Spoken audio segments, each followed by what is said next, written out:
ایک غیر مسلم سے میرا مناظرہ ہوا, مناظرہ کے بحث ہوئی, وہ عیسائیوں کے پادری تھے.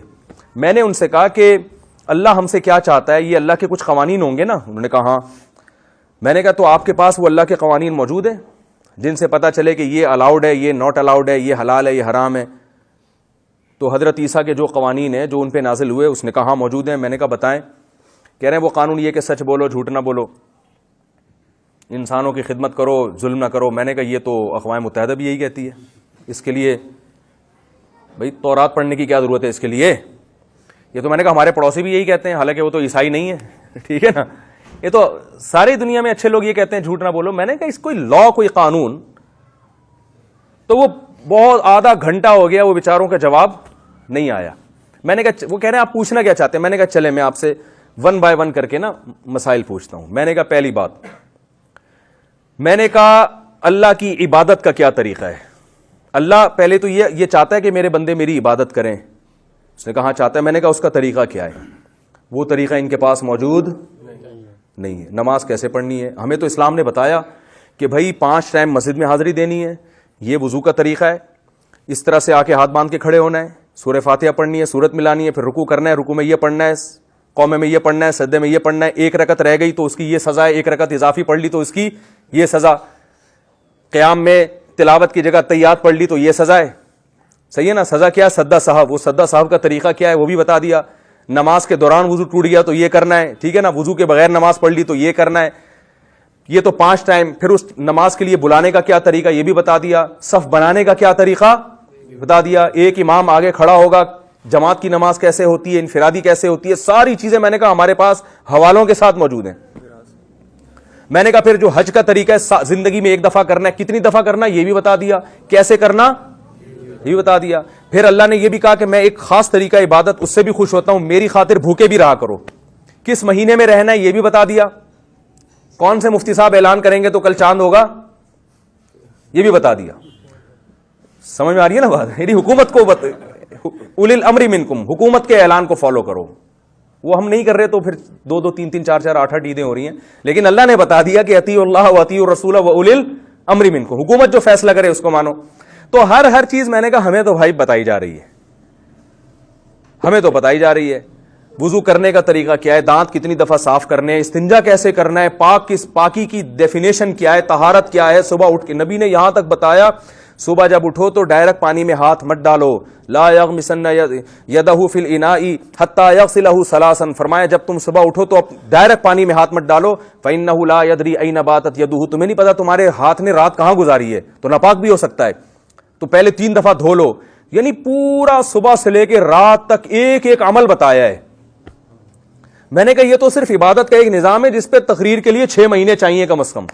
پھر معاملات, خرید و فروخت کیسے کرنی ہے, اس میں اسلام نے بتایا قمار نہ ہو, جوا نہ ہو, سود نہ ہو, غرر نہ ہو. میں نے کہا ایک بات بتاؤ, اسلامک بینکنگ تو دنیا میں ہے, یہودی بینکنگ کیوں نہیں ہے, عیسائی بینکنگ کیوں نہیں ہے, ہندو بینکنگ کیوں نہیں ہے؟ اسلام نے بینکنگ کے مقابلے میں بھی ایک بینکنگ پیش کر دی, یہ اسلامی ہے, یہ غیر اسلامی. یہ ایک تجارت ہے, یہ دنیا کی تجارت, یہ اسلامی تجارت. تبھی مفتیوں میں تاجروں کے مفتی الگ ہوتے ہیں. جامعۃ الرشید میں جو تجارت میں مفتی بنتے ہیں نا, ان کا سلیبس ہی بالکل الگ ہے, وہ بالکل الگ اسٹائل میں پڑھتے ہیں, وہ صرف تجارت کے مسائل بتاتے ہیں. یعنی اس میں جو مختلف شعبوں میں پی ایچ ڈی ہو رہا ہے, پی ایچ ڈی کروائی جا رہی ہے. پھر میں نے کہا نکاح طلاق کے مسائل. میں نے کہا اچھا مجھے ایک بات بتاؤ, میاں بیوی میں نہ بن رہی ہو تو علیحدگی کا طریقہ کیا ہے عیسائی مذہب کے مطابق؟ آپ لوگ تھک تو نہیں گئے؟ میں جلدی سے بات کو بس نا سمیٹ کے ختم کر رہا ہوں. میں نے کہا عیسائی مذہب میں میاں بیوی میں جب علیحدگی ہونی ہو تو اس کا کیا قانون کیا ہے؟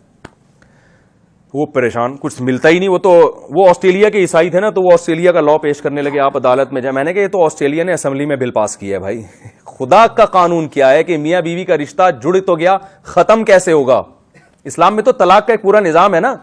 قرآن نے بتایا طلاق مرتان فامساکم بمعروف او تسریح باحسان, طلاقیں 2 مرتبہ ہیں, اس کے بعد چاہو تو رکھ لو, چاہو تو چھوڑ دو. فإن طلقا, تیسری دے دی, فلا تحل له من بعد, تیسری کے بعد حلال نہیں ہے. پھر یہ تو اللہ نے حکم بیان کیا, پھر طلاق دینے کا طریقہ بیان کیا. طلقوهن لعدتهن, اکٹھی 3 مت دو, پہلے 1 دو, پھر اگلے مہینے دوسری 2, پھر تیسرے مہینے میں تیسری 2. یہ پورا پروسیس ہے. اور احادیث میں اس کی اور زیادہ تشریح ملتی ہے. یہ بھی بتا دیا کہ دینی بھی ہے کہ نہیں دینی, کب حلال ہے کب بری ہے یہ ساری چیزیں بتا دیں. طلاق دینے کے بعد احکام کیا ہے, مہر کتنا دینا پڑے گا, رخصتی سے پہلے طلاق دے دی تو آدھا مہر, اللہ قرآن میں فرماتے ہیں کہ رخصتی سے پہلے طلاق دے دی تو آدھا مہر دینا پڑے گا, رخصتی کے بعد طلاق دے دی تو پورا مہر دینا پڑے گا. طلاق دے دی, عدت پوری نہیں ہوئی, اس دوران مر گئے تو وراثت میں اس کا حصہ ہوگا, پوری ڈیٹیل ملتی ہے. میں نے ان سے بولا بھائی یہ بتاؤ کہ صرف مجھے یہ ڈیٹیل نہیں چاہیے, اب پوری بات تو مجھے یاد نہیں نا, میں تو کئی سال پہلے کی بات تھی تو میں اس کا خلاصہ بیان کر رہا ہوں اپنے الفاظ میں. میں نے کہا مجھے بتا دو کہ طریقہ کیا ہے. اس بیچارے کو طریقہ معلوم نہیں تھا. وہ کہنے لگا کہ بھائی عیسائی مذہب میں طلاق ہے ہی نہیں, شادی تو ہے, تو وہ کہہ رہے ہیں ہے ہی نہیں. میں نے کہا اچھا ہے ہی نہیں. میں نے کہا کیوں؟ میں نے کہا وہ کیوں نہیں ہے؟ کہہ رہے ہیں اس لیے کہ اللہ چاہتا ہے میاں بیوی جڑ کے رہیں, ان میں کبھی بھی علیحدگی نہ ہو. میں نے کہا ماشاءاللہ اللہ چاہتا ہے, یقیناً چاہتا ہے کہ میاں بیوی محبت سے رہیں, علیحدگی نہ ہو, لیکن اللہ تو چاہتا ہے لیکن میاں بیوی نہیں چاہ رہے. مسئلہ یہ ہے کہ جو بعض دفعہ وہ نہیں چاہ رہے ہوتے بھائی, یا بعض دفعہ بیوی چاہ رہی ہوتی ہے میاں نہیں چاہ رہا ہوتا, میاں چاہ رہا ہوتا ہے بیوی نہیں چاہ رہی ہوتی. کہہ رہے نہیں عیسائیت میں طلاق نہیں ہے کیونکہ ان کو فورس کیا گیا اب محبت سے رہو. میں نے کہا ہم بھی فورس کرتے ہیں, سمجھاتے ہیں, اسلام میں بھی یہ ہے کہ بھائی طریقہ بتایا ہے, سلو کراؤ آپس میں, سلو کے بڑے فضائل ہیں. لیکن بعض دفعہ میں نے کہا چلو میں آپ سے ایک سوال پوچھتا ہوں کہ فرض کر لو اللہ نہ کرے آپ کی بیٹی کی شادی ہوئی اور وہ ہیروئنچی نکلا داماد. میں نے کہا اللہ چاہے گا کہ ہیروئنچی کے ساتھ یہ زندگی گزارے ہے بھائی؟ یہ ظلم نہیں ہے اس لڑکی پر کہ اس کو کوئی علیحدگی کا کوئی طریقہ تو ہوگا نا؟ یا وہ بے تحاشا مارتا پیٹتا ہے, سگریٹ سے جلاتا ہے.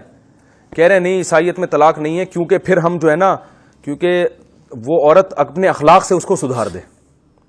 وہ اپنے اخلاق سے کیا کرے گی؟ اپنے شوہر کو. تو میں نے کہا یار اگر آپ پہ اللہ نہ کرے یہ گزری ہو تو پھر اس کے بعد بھی آپ کا یہی تبصرہ ہوگا ہے؟ کیا ساری دنیا اخلاق سے سدھر جاتی ہے؟ اگر اخلاق میں اتنی جان ہوتی تو دنیا میں جتنے ممالک ہیں وہ پولیس ان کے پاس ہوتی, وہ ایک اخلاق سینٹر کھول لیتے.